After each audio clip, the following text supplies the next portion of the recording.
नमस्कार, मैं विजयलक्ष्मी और आप देखना शुरू कर चुके हैं WC न्यूज। बिहार में चुनाव होनी है। सरकार वोट बैंकिंग के लिए शिक्षकों की मांग मान ली है। नीतीश सरकार के कैबिनेट के बैठक में कुल 28 एजेंडों पर मुहर लगी। शिक्षक के तो बल्ले बल्ले हो गए। लेकिन आज हम बात करेंगे किसान सलाहकार की।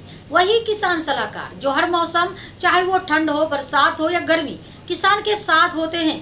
बेहतर तरीकों से किसानों की फसल उत्पादन में मदद करते हैं। प्रधानमंत्री की एक योजना, किसान सम्मान निधि योजना, किसान सलाहकार के कोशिश के बिना धरातल तक पहुंचना मुश्किल था। नीतीश बाबू की फसल इंश्योरेंस की भी पड़ताल वही करते हैं। मतलब कि कृषि विभाग के सबसे महत्वपूर्ण इकाई है किसान सलाहकार। किसान सलाहकार की माने तो वो लगातार 10 वर्षों से भी अधिक समय से कृषि विभाग की तकनीक व गैर तकनीकी सभी कार्यों को करते आ रहे हैं। लेकिन सरकार ने अब तक इन सब के बारे में सोचा भी नहीं है।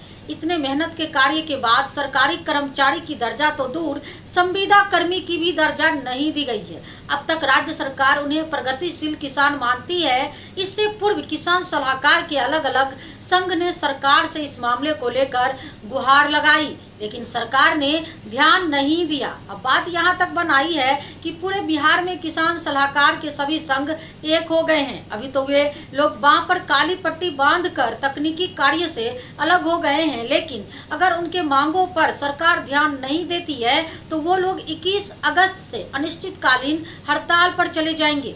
मुजफ्फरपुर के गायघाट के किसान सलाहकारों ने क्या कहा, चलिए आपको सुनाते हैं।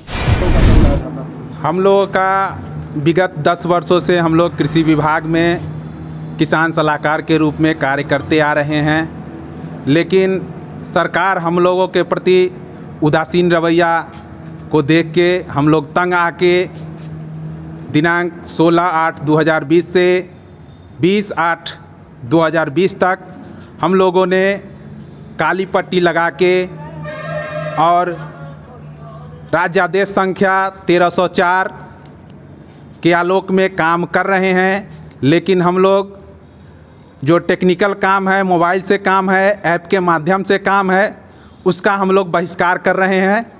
और राज्यादेश संख्या 1304 के जो आदेश है उस हिसाब से हम लोग अपने पंचायत में प्रचार प्रसार कर्मी के रूप में सारा काम कर रहे हैं। क्या वेतनमान अभी क्या चल रहा है? हम लोग बहुत अल्प मानदेय भोगी किसान सलाहकार हैं, जिसमें सरकार के द्वारा वो भी मात्र साल में 2 बार हम लोगों का मानदेय मिलता है। अभी भी फ़िलहाल 6 महीने से हम लोगों को मानदेय नहीं दिया गया है।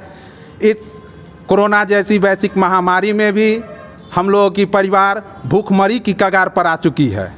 लेकिन सरकार की तरफ से हम लोगों का हमेशा ढुलमुल रवैया को देख के हम लोग तंग आके आज आंदोलन के लिए तैयार हो गए हैं।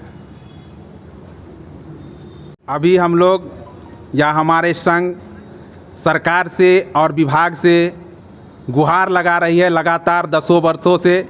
लेकिन हम लोगों का मांग सरकार नहीं मानेगी तो 21 तारीख से हम लोग अनिश्चितकालीन हड़ताल पर भी जाएंगे। चुनाव नज़दीक में है और हम लोग जब किसान को अच्छी फसल उगा सकते हैं तो अच्छे सरकार बनाने का भी उनको सजेशन दे सकते हैं। इसके लिए विभाग और सरकार दोनों सचेत रहें। हम लोग जब अच्छे पैदावार करके 5 बार कृषि कर्मण पुरस्कार जब सरकार को दिलवा सकते हैं, बिहार सरकार को दिलवा सकते हैं, तो हम अपने किसानों को अच्छे सरकार बनाने का भी नसीहत देंगे और अच्छे सरकार भी आएगा। बिहार में जिस तरह से अभी किसान का हालत है जो सुधरा है वो हम लोगों का ही देन है, जो आज यहाँ तक किसान खुश हैं। यदि हम लोगों को नहीं खुश किया गया तो विभाग भी खुश नहीं रहेगा और सरकार को भी हम लोग खुश नहीं रहने देंगे। मेरा नाम सुनील कुमार, किसान सलाहकार संघ, गायघाट, मुजफ्फरपुर। आपने किसान सलाहकारों के दर्द और आक्रोश को सुना। आपको बता दें कि इन्हीं किसान सलाहकारों के बदौलत बिहार सरकार को कृषि कर्मण पुरस्कार 1-2 नहीं बल्कि पूरे 5 बार मिला है। अगर सुशासन बाबू ने इस ओर ध्यान नहीं दिया तो चुनाव में उन्हें इसका परिणाम भुगतना भी पड़ सकता है। देश दुनिया की तमाम खबरों के लिए बने रहे WC न्यूज के साथ। धन्यवाद।